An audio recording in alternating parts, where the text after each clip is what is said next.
El Señor esté con ustedes. Proclamación del Santo Evangelio según San Mateo. En aquel tiempo, inmediatamente después de la multiplicación de los panes, Jesús hizo que sus discípulos subieran a la barca y se dirigieran a la otra orilla, mientras Él despedía a la gente. Después de despedirla, subió al monte a solas para orar. Llegada la noche, estaba Él solo allí. Entretanto, la barca iba ya muy lejos de la costa y las olas la sacudían, porque el viento era contrario. A la madrugada, Jesús fue hacia ellos caminando sobre el agua. Los discípulos, al verlo andar sobre el agua, se espantaron y decían: «Es un fantasma», y daban gritos de terror. Pero Jesús les dijo enseguida: «Tranquilícense y no teman, soy yo». Entonces le dijo Pedro: «Señor, si eres tú, mándame ir a ti caminando sobre el agua». Jesús le contestó: «Ven». Pedro bajó de la barca y comenzó a caminar sobre el agua hacia Jesús, pero al sentir la fuerza del viento le entró miedo, comenzó a hundirse y gritó: «Sálvame, Señor». Inmediatamente Jesús le tendió la mano, lo sostuvo y le dijo: «Hombre de poca fe, ¿por qué dudaste?». En cuanto subieron a la barca, el viento se calmó. Los que estaban en la barca se postraron ante Jesús diciendo: «Verdaderamente, tú eres el Hijo de Dios». Palabra del Señor. Siéntense un momentito, por favor. Bien, tomemos la primera frase para poder entender cómo en la estrategia del evangelista está puesto este evento. El evangelista lo conecta al evento de la multiplicación de los panes y de los peces. Algo que no escuchamos hace 8 días, porque hace 8 días coincidió con la fiesta de la transfiguración de nuestro Señor. Y entonces celebramos esa fiesta con su propia liturgia. Pero si hubiéramos seguido el hilo conductor del tiempo ordinario, hubiéramos escuchado la narración de la multiplicación de los panes y de los peces.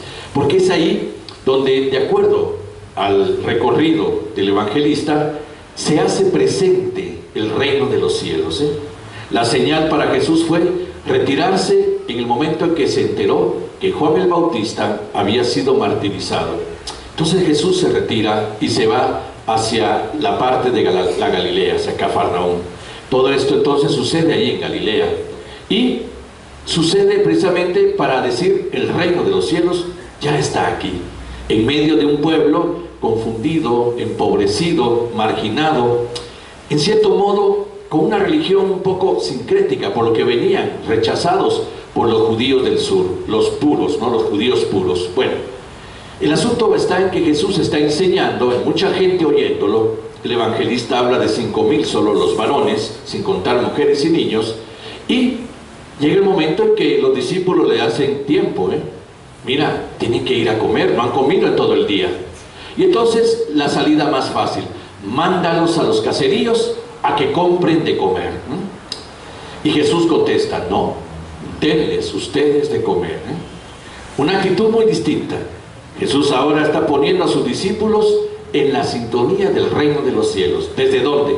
Desde una actitud distinta, al alejarse de la situación de la gente. Mándalos a que compren. Es muy distinto a denles ustedes de comer. Dos cosas muy distintas. Aquel que es discípulo de Jesús ahora va a aprender que el reino de los cielos se evidencia desde una actitud fraterna, de comunión, del compartir, del amor que se expresa precisamente en la solidaridad con los demás. Por eso la actitud mándalos a comprar es una forma de evidenciar cómo de verdad aquellos que no han entendido el sentido de su fe siguen siendo personas que rezan pero son egoístas. Siguen personas que vienen a misa todos los domingos, pero ¿qué les importa la situación de otros? Siguen siendo personas que tienen devociones y cantan alabanzas y cosas por el estilo, pero solos, ¿no? Solos. Aquella fe individualista que Jesús señala en los judíos también, ¿no? Esa fe, mis sacrificios, mis oraciones, ¿no? Mi cumplimiento religioso. que lleva precisamente a poner en evidencia y en contraste la actitud de aquellos que ahora en adelante van a ser discípulos de Jesús. Y entonces, denles ustedes de comer. ¿Cómo? Solo hay 5 panes y 2 pescados acá, ¿eh? Bueno, ya es un compartir, ¿no? Y esto es lo que quiere que Jesús, eso es lo que quiere Jesús de sus discípulos, que lo descubran a Él como aquel que, aún siendo quien es, está siempre en atención a la situación de la gente, que es sensible, que es solidario, que está dispuesto a compartir lo suyo con los demás. Y esa es la escuela de aquellos que van a pertenecer al reino de los cielos. Por lo tanto, entonces, la actitud va a ser muy distinta. De ahora en adelante, si vas a ser mi discípulo, te identificas conmigo, te identificas en el amor, te identificas en la solidaridad, te identificas en el compartir, te identificas en la comunión. Dejamos a un lado la religión individualista, que a veces evidencia incluso el egoísmo, para entrar en una celebración de vida comunitaria, en donde precisamente el Evangelio se anuncia como un Evangelio donde Dios es bueno con todos. Y entonces esto nos conecta al trozo del Evangelio del día de hoy. San Mateo dice que ahora es Jesús quien despide a la gente, pero ya la despide en forma distinta, ¿no? Ya no la despide con hambre para ver qué hacen. Ya les ha saciado el hambre. Ahora sí, vayan a su casa, ¿no? Y Él, que se encarga de despedirlos, antes ha mandado a sus discípulos a que atraviesen el lago de Genesaret hacia la otra orilla, ¿no? Un término bastante, llamémoslo así, genérico, ¿no? O sea, no está hablando de un punto de referencia. Vayan a la otra orilla. Pero veamos, la lógica del evangelista ahora es una narración desde una clave post-pascual. ¿Qué quiere decir? Una clave desde la resurrección de Cristo. Todo el Evangelio viene comprendido solo en la resurrección de Cristo, viene confirmado en la resurrección de Cristo. La eficacia del actuar y del hablar de Jesús viene confirmado en su resurrección. Por eso es que ahora transmitir toda la enseñanza de Jesús es transmitirla en clave de resurrección. Por eso Mateo pone este evento muy estratégicamente, inmediatamente después de la multiplicación de los panes y de los peces, porque entonces va a evidenciar que aquel que se decide a seguir a Jesús va a ser alguien que va a pasar de su orilla a la orilla de Dios, desde su forma de pensar a pensar como Dios, desde su forma de actuar a actuar como Dios, ¿no? Pasa de su realidad del presente a una realidad futura que es la realidad de Dios, Entonces es un atravesar de una orilla a otra orilla, Y por eso mismo, ahora que eres una persona nueva, que has comprendido hacia dónde te lleva tu fe, vas a atravesar tu historia, pero también vas a contrastar con esa historia. Antes te era fácil acomodarte en el egoísmo, en la indiferencia. Antes te era fácil decir, pues a mí qué me importa, cada quien con su vida, ¿no? Antes te era fácil precisamente no pensar en otros más que pensar en ti, porque al final yo ya tengo suficientes problemas.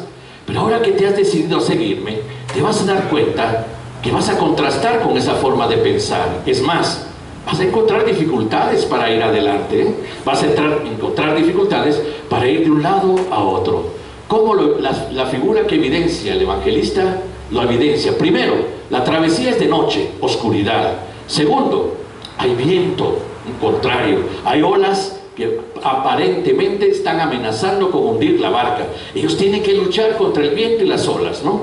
Y entonces, ese es el panorama, ese es el ambiente. Un ambiente, entonces, de lucha, un ambiente de esfuerzo, un ambiente de ir contra corriente. Eso es lo que nos toca a nosotros vivir, Y llegará el momento en que sentiremos que la barca se nos va a hundir, ¿no? Y tenemos que echarle más ganas, Queremos llegar a la otra orilla. Esa es nuestra meta. Y en la madrugada, un signo esperanzador, ¿no? Ya la madrugada es la cercanía con el día, ¿no? La noche pues ha sido oscuridad, ha sido incertidumbre, ha sido tal vez interrogante, ha sido confusión, ha sido lucha, Pero ahora la madrugada es el momento en que empieza a surgir el sol, la esperanza, ¿no? Y Jesús se acerca a ellos caminando sobre el agua. Una figura pospascual hermosa, ¿no? ¿Por qué? Porque aquel que está por encima de las dificultades del hombre no deja de estar al lado del hombre. No es aquel que dice, bueno, yo ya lo superé. Porque claro, Jesús resucitado ha superado las dificultades humanas que Él vivió con nosotros.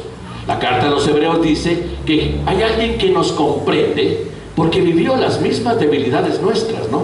Aquel Jesús que fue amenazado, que fue perseguido, aquel Jesús que tuvo enemigos, aquel Jesús que fue rechazado, aquel Jesús que tuvo que huir de Jerusalén a Galilea un momento porque querían apedrearlo, ¿no? Aquel Jesús que al final se entrega en Jerusalén y muere crucificado, ¿no? Aquel Jesús que conoce las dificultades de ser fiel a Dios.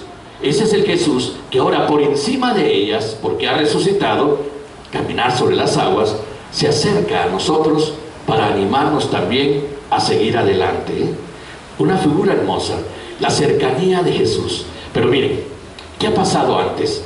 Los discípulos no lo reconocen y más bien se llenan de miedo. Es un fantasma, piensan que es un fantasma. Las supersticiones han estado vivas en toda la historia de la humanidad, ¿no? Es un fantasma. Esto nos conecta con la primera lectura. Veámosla, ¿por qué? El no reconocer a Jesús también está ligado a la historia de Elías. El libro de los Reyes nos narra un Elías que tiene que encontrarse con Dios. Pero es que hay un precedente, leámoslo. Veámoslo, más bien, no leámoslo. Elías viene huyendo de la reina Jezabel. Jezabel es cruel, ¿eh? Elías ha cumplido una misión de Dios en Israel. Y entonces Jezabel se enoja y lo condena a muerte y lo persigue para matarlo, ¿no? Elías tiene que huir, ¿eh? Y se interna en el desierto. Pero Elías va pensando, ¿pero por qué? Si yo hice lo que tenía que hacer, yo hice lo que Dios me pidió que hiciera, ¿eh? ¿Por qué me persigue? ¿Por qué mi vida está en riesgo? ¿Por qué mi vida está en peligro, no? Y viene un momento en que Elías se deprime y se tira al suelo. Me quiero morir, ¿eh? Me quiero morir. Un derrotarse en ese momento. ¿Qué es lo que experimenta Elías? Estando ahí, tirado en el suelo, durmiendo, alguien lo despierta. Y él se despierta y ve un jarro de agua con unos panes y una voz que le dice, come, bebe. Elías come y bebe. Elías come, bebe y vuelve a dormir, vuelve a reposar. Otra vez, después de un tiempo, lo despiertan, ve otra vez el jarro de agua, los panes, y le dice la voz, come y bebe, Elías, recupera tus fuerzas, recupera tus fuerzas, porque tienes que seguir caminando, tienes que seguir caminando. ¿Cuál va a ser la meta de Elías? El monte Horeb, el monte de la presencia de Dios. Y ahí viene precisamente la historia, ¿no? Dios lo ha tratado con delicadeza, pero Elías va con su mentalidad de Dios. Me tengo que encontrar con Dios. Pero ¿cómo era la mentalidad de Dios de los israelitas? Las teofanías o manifestaciones divinas, los israelitas las pintaban de forma muy dramática, ¿no? Rayos, truenos, relámpagos, nubes, voces fuertes, cavernosas, ¿no? Y piensa eso. Por eso para los judíos era, te vamos a obedecer, Señor, tú eres el único verdadero Dios, vamos a cumplir con los sacrificios, los holocaustos, las devociones, pero lejos de ti, ¿eh? Te tenemos miedo, ¿eh? El judío le tenía miedo a Dios, por más que era su Dios, por más que el Dios mismo se revelaba como un Dios tierno, buena onda, un Dios que los quería, que los cuidaba, el pueblo más bien quería tenerlo alejado. Y es que se imaginaba todas esas cosas, ¿no? Nubes, rayos, truenos, relámpagos. Y entonces Elías va con esa idea. Por eso, ¿cómo voy a reconocer a Dios? Sube al Horeb, se le avisa que Dios está cerca, y entonces empieza a ver cosas. Un viento huracanado que partía las montañas y resquebrajaba las rocas. Elías ve que ahí no está Dios. Después un terremoto, y Elías ve que ahí no está Dios. Un fuego que lo destruye todo, y Elías ve que ahí no está Dios. Pero viene una brisa suave, y Elías descubre ahí la presencia de Dios. Miren, Dios no está para meternos miedo, Dios no está para asustarnos. Le está diciendo a Elías, te hice subir acá porque quiero estar contigo, quiero consolarte, quiero animarte. No te traté con cariño allá abajo en el desierto, con agua, con panes, para que te reposaras, ¿no? Para que te sosegaras, para que encontraras paz en tu espíritu, ¿eh?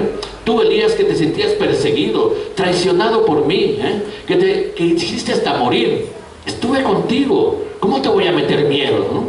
La brisa, ¿no? La suavidad de Dios, Dios ternura, Dios precisamente que no es un Dios evidenciado en el miedo, sino evidenciado en el cariño, en la cercanía.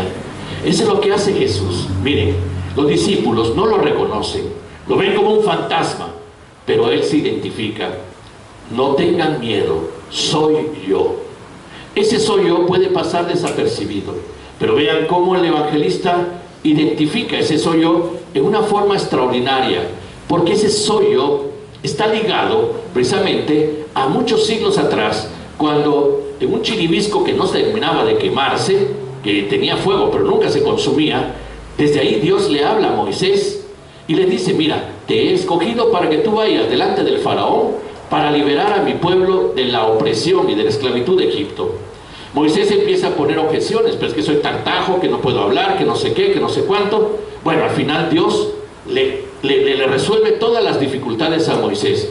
Al final Moisés pregunta: ¿quién me manda? Si me preguntan ¿quién me manda?, ¿qué voy a decir? Y Dios le dice: soy yo, te manda. Cuando te pregunten quién te manda, diles: soy yo, te manda. La misma respuesta de Jesús: soy yo. ¿Cómo se anunció Jesús antes de nacer por medio del profeta?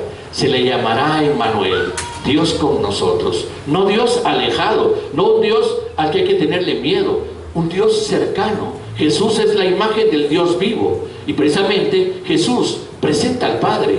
Se lo dijo precisamente a Felipe en la última cena: Felipe, hace tanto tiempo que estoy contigo y no me conoces todavía, porque Felipe le dijo a Jesús: muéstranos al Padre y ya estuvo, ¿no? Felipe, hace tanto tiempo que estoy contigo y todavía no me conoces. Quien me ha visto a mí, ha visto al Padre. Jesús es el reflejo perfecto del Padre. Y ese Dios que trató con cariño, ese Dios que trató con comprensión, ese Dios que trató con mucho consuelo a Elías, es el Dios mismo entre nosotros, y por eso es el Dios con nosotros, su identidad. Jesús no se ha alejado de nosotros, Por eso, delante de los vientos, de las oscuridades, de las dudas, de las dificultades que nos provoca nuestra fidelidad a Dios, que nos provoca el camino de nuestra orilla a la orilla de Dios, Él va a estar ahí, Él va a estar ahí. Y esa es la confianza que tenemos que tener, tanto que esa confianza nos permitirá hacer cosas extraordinarias. Pedro reta a Jesús: si eres tú, mándame a ir a ti caminando sobre el agua. Jesús no le dijo a Pedro: no, Pedrito, eso solo puedo hacer yo, ¿no? Sino le dijo: va, ven, sal de la barca, camina. Pedro acepta el desafío, baja de la barca. El evangelista dice que Pedro comenzó a caminar sobre el agua, ¿no? Caminó sobre el agua. Ahora, ¿qué pasó? Mientras tuvo su mirada en Jesús, las cosas iban bien. Pero cuando le puso atención que el viento, que la oscuridad, que las olas, que lo raro de estar caminando en el agua, se hundió, ¿no? Pedro quitó su confianza en Jesús y entonces le tuvo más atención al miedo de lo externo que a Jesús, que lo estaba animando a hacer las cosas como Él las hacía. Y así nos lo dijo: ustedes van a hacer cosas aún más grandes de las que yo he hecho. Es que la confianza que tenemos en ese poder hacerlo. No se trata de cosas, llamémosle así, en donde Dios interviene para eliminar todo esfuerzo humano y chinearnos hasta el final. No, se trata de cómo nos hace ver un potencial, porque Él nos ha creado y sabe que bajo la confianza de Él podemos hacer muchísimas cosas. Pedro caminó sobre el agua, pero tuvo miedo y se hundió. Aún así hubo una mano que lo recogió, ¿no? Una mano que lo sostuvo. Pero también Jesús regaña a Pedro: Pedro, ¿qué te pasó? ¿Lo estabas haciendo bien?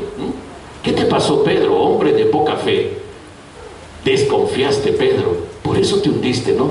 Y aún ahí te atrapé. No te voy a dejar solo, Pedro, Y ese es el camino que nos toca recorrer. Miren, ser cristiano es ir contracorriente, lo sabemos. Ser cristiano es evidenciar un estilo de vida que se aleja del consumismo, que se aleja del individualismo, que se aleja del egoísmo de nuestro tiempo. Ser cristiano es valorizarnos en forma distinta, no por el tener, sino por el ser, ¿no?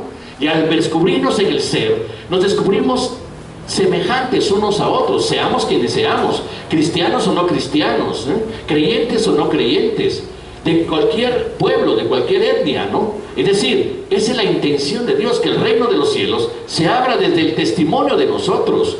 Lo decíamos hace 8 días, ante el temor que causaron ciertas vallas, que ahí están y que estén, ¿qué vamos a hacerle? Pero es que como cristianos tenemos que entender que el problema nuestro no es entrar en una pelea, no es entrar en una apología de la religión y una defensa, no, de un testimonio de vida que nos haga a nosotros decirle que porque creemos en Dios y porque tenemos a Dios, actuamos correctamente, actuamos con bondad. Pero ¿será que no hemos dado ese testimonio?